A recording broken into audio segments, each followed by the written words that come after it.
3. Oke, Ibu izin bertanya, apakah ini benar kelas 12 IPA 1? Iya. Ibu mulai pembelajarannya ya. Sebelumnya, Assalamualaikum warahmatullahi wabarakatuh. Waalaikumsalam warahmatullahi wabarakatuh. Ya, selamat pagi anak-anak. Pagi, Ibu. Sepertinya kurang semangat nih. Ibu ulangi lagi ya. Selamat pagi anak-anak. Pagi, Ibu. Oke, sudah terasa ya semangatnya. Iya, Bu. Untuk kelas 12 IPA 1 ya, kepala kelasnya siapa ya di sini? Dini.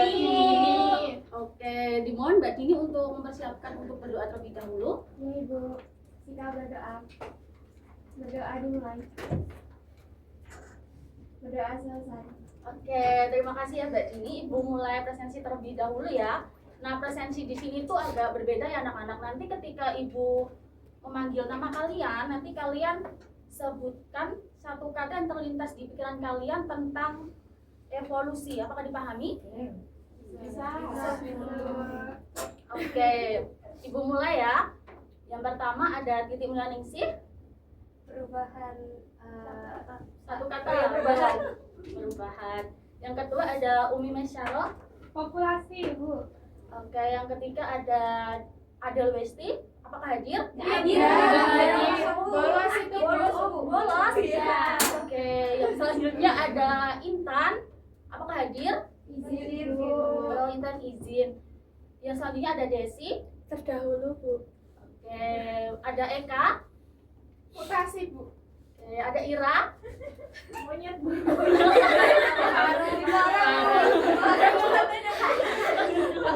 Selanjutnya ada Mbak Tanti. Homo sapiens Bu. Oke, Mbak Dini. Seleksi Ibu. Oke, jawabannya sangat beragam ya anak-anak. Tadi yang tidak masuk siapa saja ya? Lalu Intan. terus Mbak Dea masuk atau tidak ya? Oh, masuk. Oke. Nah, sebelum memulai pembelajaran hari ini, Ibu cek rapiannya ya. Harap yang di meja itu hanya ada buku tulis, alat tulis, buku pelajaran, dan HP-nya disimpan dahulu ya. Nah, jangan main HP loh. Sebelumnya Ibu kan sudah memberitahu ya di pertemuan sebelumnya kalau di mata pelajaran Ibu itu harus mencatat ya. Nanti catatannya itu harus dikumpulkan di akhir pembelajaran. Apakah dipahami? Oke. Nah, ada yang masih ingat nggak minggu kemarin itu mempelajari tentang apa? Ingat Bu tentang mutasi. Oke, nah hari ini tuh tidak kalah seru ya materinya. Hari ini tuh pastinya akan ada tantangan dan misi yang harus kalian selesaikan dari materi evolusi ini. Oke, apakah kalian sudah siap untuk tantangannya? Siap. Nah, seperti biasa nanti ada hadiah. Ada hadiah untuk kalian yang berhasil menjawab tantangan dari Ibu dan nanti akan Ibu kasih nilai plus dan ada coklatnya. Apakah kalian memahaminya? Oke, kita mulai tantangannya ya. Yang pertama itu ada pertanyaan, mana yang lebih dulu ada antara ayam dulu atau telur dulu? Ayam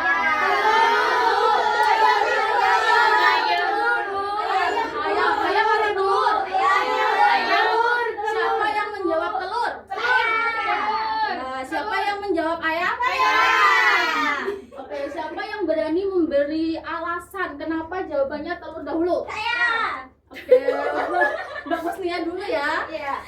Kan katanya kan kalau ayam itu kan versi modernnya dari dinosaurus. Nah, sedangkan dinosaurus itu dari dahulu kan sudah bertelur. Nah, mungkin ayamnya itu berasal dari telur itu, telur dinosaurus yang kemudian beradaptasi berevolusi menjadi ayam. Oke, tepuk tangan untuk Mbak Musnia. Adakah yang berpendapat lain yang menjawab ayam dulu siapa tadi?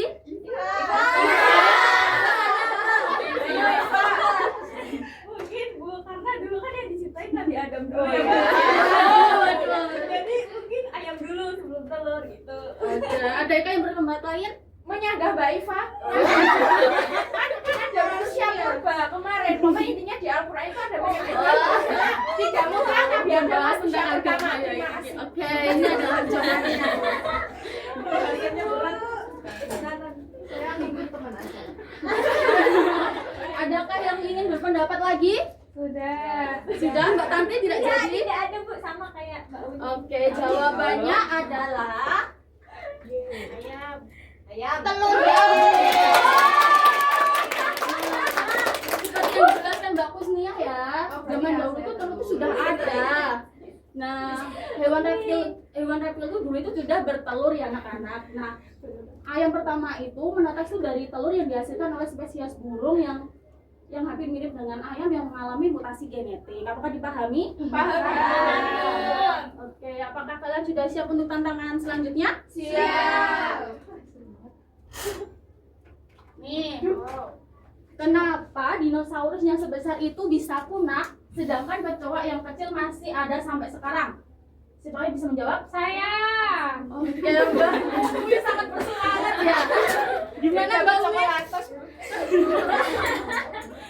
Iya bisa menjawab Bu, karena dinosaurus punah itu dikarenakan perubahan iklim akibat asteroid, sedangkan kecoa itu bertahan karena dia tuh badannya kecil dan mudah beradaptasi. Oke, ini ya nih ada coklat nih untuk Mbak. Dua boleh nggak Bu? Boleh. Adakah yang ingin menjawab lagi? Atau sama jawabannya dengan Mbak Umi? Sama. Ya, apakah benar ya jawabannya dari Mbak Umi?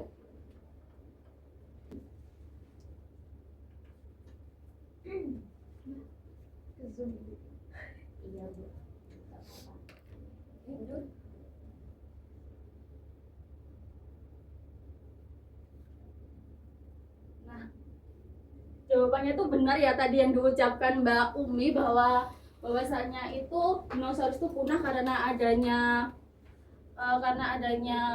rantai makanan yang tidak sesuai pada masanya itu, yang mana mengakibatkan dinosaurus itu kehilangan rantai makanan dan menyebabkan punah. Beda dari kecoa yang sekecil itu tuh bisa hidup karena kecoa itu bertahan dan sembunyi di tempat-tempat yang kecil. Seperti itu, apakah dipahami? Oke, yang selanjutnya itu ada tujuan pembelajaran. Nah, tujuan pembelajaran ini mengharapkan untuk peserta didik itu harus mampu menjelaskan pengertian dari teori abiogenesis dan biogenesis sebagai konsep yang menjelaskan asal-usul makhluk hidup. Lalu bukan hanya itu saja, kalian tuh juga harus mampu menganalisis percobaan yang dilakukan oleh para tokoh ilmuwan dalam membuktikan asal-usul makhluk hidup. Apakah dipahami tujuan pembelajarannya? Paham. Nah, lanjut ke pengertian evolusi. Nah, evolusi itu berasal dari kata evolve yang artinya itu berubah.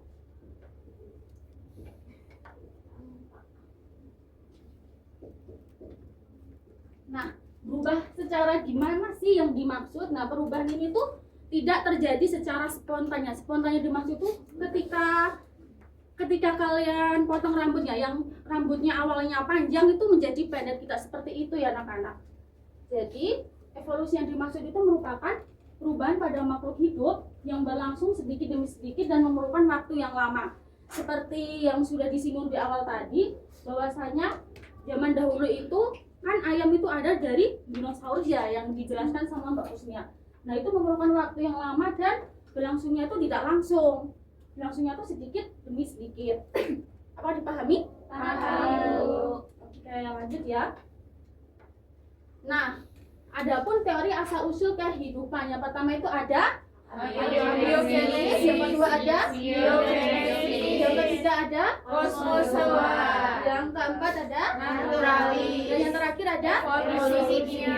Nah, tadi ada yang masih ingat tidak yang dipelajari di tujuan pembelajaran itu apa saja? Abiogenesis dan biogenesis. Oke, kalian sangat memahami ya. Iya, Bu. Nah, yang selanjutnya itu ada teori abiogenesis. Dari kata abio itu tidak, abio itu hidup, yang mana makhluk hidup itu berasal dari benda tidak hidup atau terjadi secara spontan. Apakah dipahami?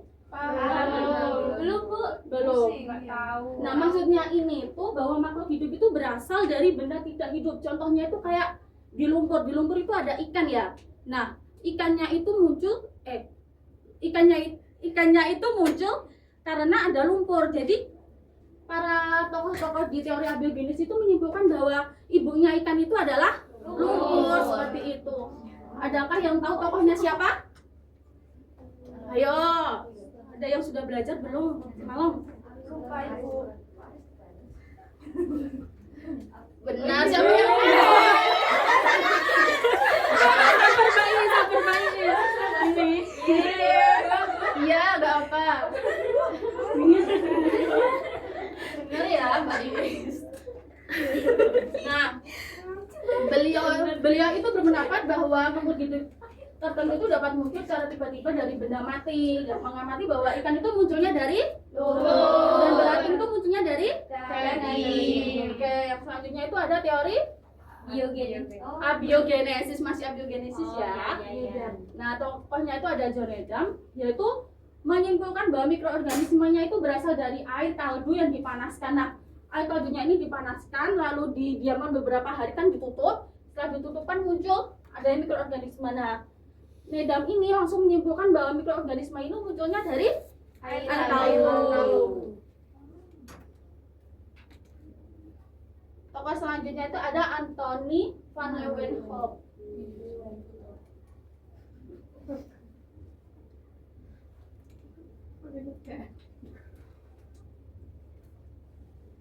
Nah, Anthony itu kan penemu mikroskop ya anak-anak. Nah, beliau itu sangat ingin tahu hal-hal kecil yang ada di sekitarnya. Nah, beliau itu melakukan percobaan bahwa adanya mikroorganisme yang berupa protozoa ini di dalam air rendaman jerami, dan hasilnya itu ternyata ada. Langsung beliau itu menyimpulkan bahwa ini protozoa ini itu hasilnya dari air rendaman jerami.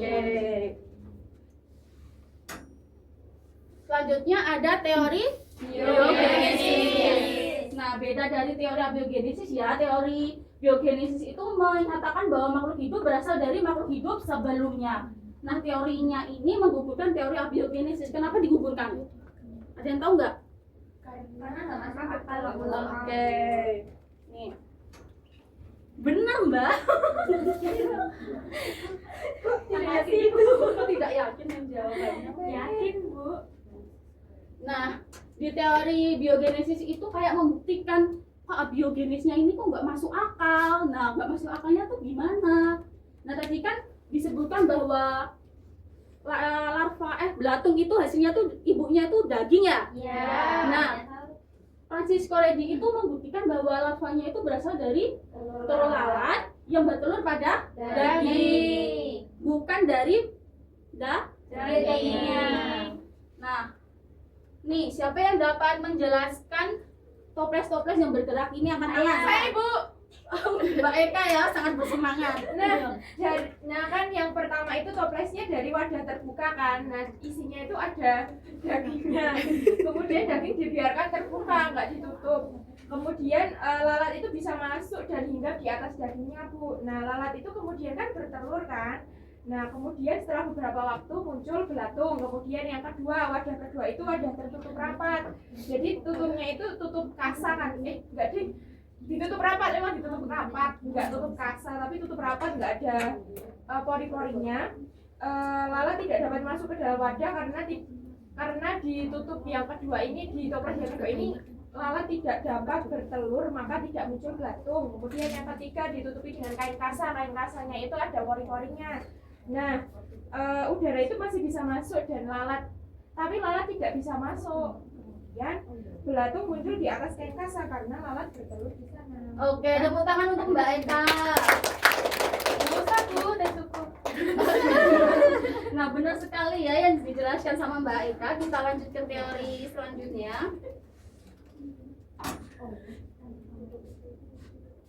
Nah, teori selanjutnya itu ada Louis Pasteur yang menyatakan bahwa makhluk hidup itu berasal dari makhluk hidup sebelumnya yang sering disebut dengan omnivivum ex vivo. yang mana kehidupan itu berasal dari telur dan telur itu berasal dari makhluk hidup. Apakah dipahami? Paham. Nih, gua ada tantangan lagi nih. Siapa yang bisa menjelaskan tabu bergoyang ini? Angkat tangan. Yuliana. Wah, Mbak Yuliana ini sangat bersemangat yuk, Mbak. Kan ada yang pertama itu kan ada air kaldu ya, Bu. Iya. Airnya itu dimasukkan dalam lampu lalu direbus sampai mendidih agar semua mikroorganisme itu yang ada di dalamnya mati. Kemudian lampu dibiarkan terbuka. Nah, udara itu kan dapat masuk ke dalam lampu, tetapi debu dan mikroorganisme itu tertahan di lengkungan leher lampu. Akibatnya air kaldunya itu tetap jernih dan tidak membusuk. Kemudian lampunya itu dimiringkan sehingga air kaldu menyentuh bagian leher yang mengandung debu dan mikroorganisme. Setelah beberapa waktu air kaldunya itu akan menjadi keruh karena mikroorganismenya itu berkembang biak di dalamnya. Oke, tepuk tangan untuk Mbak Yuliana. Kalian pastinya juga paham ya terkait teori-teori dari biogenesis ini. Nah, selanjutnya itu ada scan barcode, di dalamnya itu ada buku referensi, pengumpulan tugas resum. Kalian sudah meresum kan? Sudah. Nah, jangan lupa dikumpulkan ya nanti detailnya setelah pembelajaran ini. Jangan lupa habis kelas nanti ada kuis yang dapat dikerjakan di rumah dan tenggat waktunya itu sampai jam 12 malam. Nah, selanjutnya juga ada refleksi study ketika teman kalian tuh maju mengerjakan LKPD. Nah, Ibu akan membagikan LKPD. Kalian sudah duduk sesuai kelompoknya? Sudah. Oke. Tolong dicermati ya LKPD-nya.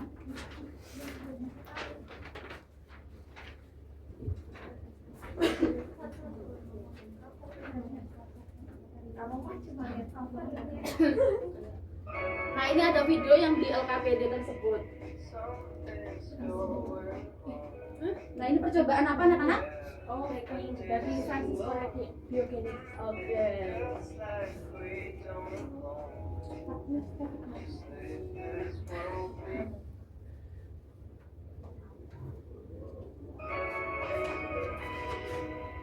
Apakah kalian sudah menyelesaikan LKPD-nya? Siapa yang berani maju pertama? Waduh, belum selesai ngomong. Mbak Is sudah bersemangat ya ini ya. Oke, kelompoknya Mbak Is, saya maju dulu. Iya, sendiri nggak apa-apa ya. Baik, terima kasih Ibu atas waktunya. Saya mau menyampaikan hasil diskusi dari kelompok kami. Yang pertama, mengapa belatung hanya muncul pada botol tertentu? Karena belatung itu dapat dimasuki oleh lalat, yaitu botol terbuka pada kasa tempat lalat meletakkan telur. Lalat datang ke daging dan bertelur, kemudian telur tersebut menetas menjadi belatung. Nah, pada botol yang tertutup rapat, lalat tidak dapat masuk sehingga tidak ada lalat yang diletakkan dan tidak muncul belatung. Kemudian yang kedua, bagaimana hasil percobaan tersebut dapat menjelaskan perbedaan antara teori abiogenesis dan biogenesis? Jawabannya adalah teori abiogenesis menyatakan bahwa makhluk hidup dapat muncul secara spontan dari benda mati. Misalnya belatung berasal dari daging yang busuk. Sedangkan teori biogenesis menyatakan bahwa makhluk hidup berasal dari makhluk hidup sebelumnya. Hasil percobaan menunjukkan bahwa belatung berasal dari telur lalat bukan dari daging, sehingga mendukung teori biogenesis dan menolak abiogenesis. Kemudian apa kesimpulannya? Kesimpulannya pada percobaan tersebut adalah belatung tidak muncul secara spontan dari daging, tetapi berasal dari telur lalat. Oleh karena itu percobaan ini mendukung teori biogenesis, yaitu makhluk hidup berasal dari makhluk hidup sebelumnya. Oke, tepuk tangan untuk kelompoknya Mbak Iis. Ini dia, nah, terima kasih ya dia. Oke. Oh iya, ini. Ambil ya anak-anak. Oke. Nah, tidak terasa ya kita sudah di penghujung materinya. Nah, tadi kan sudah dibahas di tujuan pembelajaran ya, kalian tuh harus mampu mempelajari tentang teori biogenesis. Sangat perhatikan sekali ya. Nah, apa kesimpulan pembelajaran evolusi hari ini? Mungkin dari anak-anak ada yang ingin memaparkan jawabannya? Saya Bu, Mbak Ceria. Silakan Mbak Ceria. maju atau boleh di sini? Oh, berdiri saja Mbak Ceria. Baik, saya Ceria izin menyimpulkan. Jadi teori abiogenesis menyatakan bahwa makhluk hidup muncul spontan dari benda mati. Kemudian teori biogenesis menyatakan makhluk hidup berasal dari makhluk hidup sebelumnya. Jadi kehidupan berasal dari kehidupan yang sudah ada sebelumnya. Oke, tepuk tangan untuk Mbak Cherry ya. Terima kasih, Bu. Benar ya yang disampaikan Mbak Cherry ya. Dan sepertinya ini sudah habis ya waktu pembelajaran kita.